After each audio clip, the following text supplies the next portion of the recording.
Geçmiş ümmetlerin ömrü uzunuydu. 1000 yıl, 900 yıl, sonra 800, sonra 700, sonra 600 ta düştü. 100 ile 60 ve 70 arasında ümmeti Muhammedin sallallahu aleyhi ve sellem. Bizim ümmetimiz kısadır. Emellerimiz çok olsun diye Rahmanur-Rahim bize lütfetmiştir. Ramazan ayı kimi mevsumlarla. Bu ayda bir gece var. O gecedeki bir taat, bir ibadet 83 yıl insan ömrüne vurulur. Nece? Hayrun min elfi şehr. Çünkü 1000 aydan daha hayırlıdır. 1000 aydan hayırlı 83 yıl insan ömrüdür. Hemen fürseti elde etmek lazımdır. Görərsən ki, Müslümanların halı Ramazanda qəribədir. Bəziləri orucu yatmaqla keçirdir. Subhanallah. Bəziləri də orucu taat ibadətlə keçirdir. İnsan o gün biləcəkdir, nə götürüb, nə qoyub.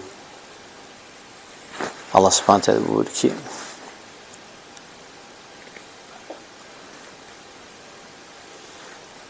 və insan o gün nələrdən geri qaldığı və nələrdə önə gəldiyini biləcəkdir. Yəni, əməllərini ona göstərəndə. Həmin aya qəlb ilə hazırlaşmaq lazımdır. Bəzi insanlar marketlərlə hazırlaşır. Neyinir? Gedir marketə, bol-bol aciqə yığır. Halbuki mənəvi olaraq o aya girmək lazımdır. Bu ay fürsətdir. Sələflər bu ayın girməsindən çox həyəcan keçirdərdilər. Qorxardılar ki, birdən bu ayda məhrum olarlar ya da o ayın haqqını verməzlər və peşman olarlar. Sonra bu ayı müvəffəqiyyətlə təhvil verəndən sonra 6 ay Allahdan onun qəbul olmasını istəyərdilər. Xatırlayın, bu yaxın 3 ildə neçə qardaşımızı biz itirdik. Və vallahi özünüz də onları şəxsən tanıyırsınız. Bəziləriniz, ey gənclər, sizin yaşadığınızdır. Bəziləriniz, ey cavanlar, sizin yaşadığınızdır. Aralarında yaşlı olanlar da çox azdır. Onlar Ramazana çatmadı. Və vallahi onları görəndə, alaqsız gənc və öz yaşlılarımı, şəxsən onları tanıydım, Allah hamısına rəhmət eləsin, qorxdum ki, mən də Ramazana çatmayacağım. Bu fürsəti yəni itirməyin. Bu fürsətin dəyərini bilin, qədrini bilin. Həqiqətən yəni, qəbir əhli həsrət içindədir. Sufyan-ı Thawri bir dəfə qəribə bir yuxu görür. Öz müəllimini yuxusunda görür. Və deyir ki, məzə fəalə bikə rabbukəlhamdülillah. Yuxuda dedim ki, şeyximə, Rabbin səninlə nələr etdi? Elhamdülillah. Dedi, ya Sufyan, o həmdələ kəliməsini bizdən birimiz qəbir dünyasında təmənna eləyərdi ki, bir saniyəlik çıxıb deyək, sonra təzdən qəbrə girək. O həmdülillah bizə fayda verəcəkdir. Ona nə qədər ehtiyacımız var. Siz bir nə rahat onu deyirsiniz. Elhamdülillah eləyirsiniz. Bu günləri biz əməl eləyə bilmirik. Siz isə əməl eləyən vaxtınızdır. Subhanallah. Təbii ki, yuxudan əhkamlar götürülmür. Sadəcə olaraq, yəni bu bir mövizədir.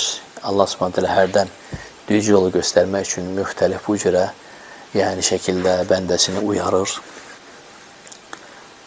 Yetər ki, bu hədis hüccət olaraq Allah Nəbisi sallallahu aleyhi ve sellem səhih mənbədə gələn hədisdə deyir ki, ya Ayş, inna rak'ata el-fecr xeyrun mined dunya və ma fiha. Ey Ayşəm, həqiqətən fəcrin 2 rəkat sünnəti dünya və onun içində olan hər bir şeydən xeyirlidir.